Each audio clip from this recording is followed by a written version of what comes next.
The palace of Lumeris was built from living stone, grown rather than carved, its walls breathing faint warmth into the air. Human envoy Eli had been told this place was ancient, older than most human civilizations, and that every hallway carried rules written not in text but in tradition. Unfortunately, tradition did not come with clear maps. Eli had taken a wrong turn while following a guide drone that malfunctioned without warning. One moment the drone hovered ahead, glowing blue. The next, it fizzled out, dropping lifelessly to the floor. Eli paused aside and checked the corridor signs, none of which were written in any language he recognized, trying not to look like a lost tourist in the heart of alien royalty. He chose the nearest open doorway, intending only to reorient himself. Instead, he stepped into silence. The chamber beyond was vast and circular, its ceiling opening to a sky of artificial stars. Shallow pools of luminous water curved around the room like petals. Steam rose gently, filling the air with a mineral scent. The walls shimmered with soft light, reacting to movement. Eli froze.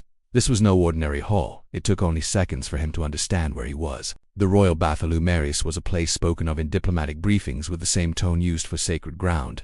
Outsiders were never allowed. Not for meetings. Not for ceremonies. Never. He took one step back. That was when the door sealed, shut behind him before panic had settled. A calm voice echoed through the chamber. The doors respond to presence, not intention, the voice said. You may as well remain still. Eli turned slowly. At the far edge of the largest pool stood Queen Alara, ruler of Lumeris. She was draped not in finery but in a simple ceremonial mantle, her posture relaxed, her expression unreadable. Attendants stood nearby, equally calm, none showing alarm. The Eli lowered his gaze and dropped to one knee. This one has committed a grave error, he said carefully. This one accepts any consequence. The queen studied him in silence, her eyes reflecting the soft glow of the water.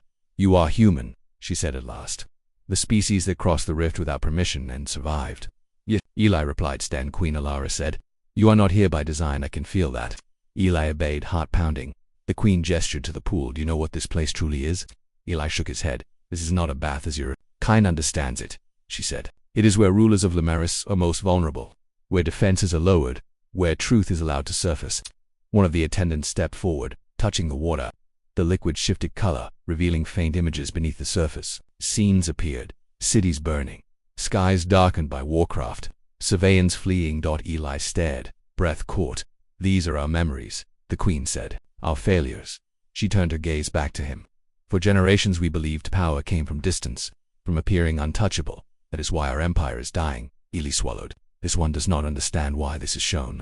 Because you entered without fear, Queen Alara replied. You saw this place and thought not of conquest, not of advantage, but of leaving quietly. She stepped closer, the water rippling around her feet. Humans are strange, she continued. Your species is young, fragile, and loud. Yet you walk into the unknown carrying guilt rather than hunger.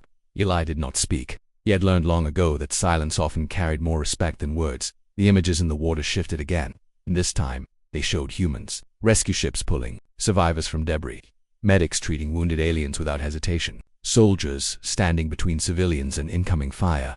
You protect those who are not your own, the queen said softly. Even when it costs you. Eli finally spoke. Humanity learned that survival alone is not enough.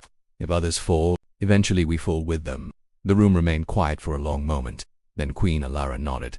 This is why your presence here matters, she said. You were not meant to see our weakness, yet you did, and you did not exploit it. She raised her hand. The doors behind Eli unlocked with a soft hum. You will not speak of what you saw, she said, not as a threat, but as a request. Eli bowed his head. This one will not. As he turned to leave, the queen added one final sentence. When the time comes, Lumeris will stand with humanity. Not because you are powerful, but because you remember what vulnerability means. Eli exited the chamber, the doors sealing once more. Outside, the palace corridors felt colder, quieter. His communicator chimed as a recovery team finally located him. Questions poured in, demands for explanation. Eli gave none, but far above the palace, Lumeris defense arrays quietly adjusted their targeting protocols. Human vessels were no longer listed as unknown variables. They were listed as allies, and somewhere deep within the living stone, an ancient empire began to change. Not because of war, but because a human had walked into the wrong room and chosen respect over fear.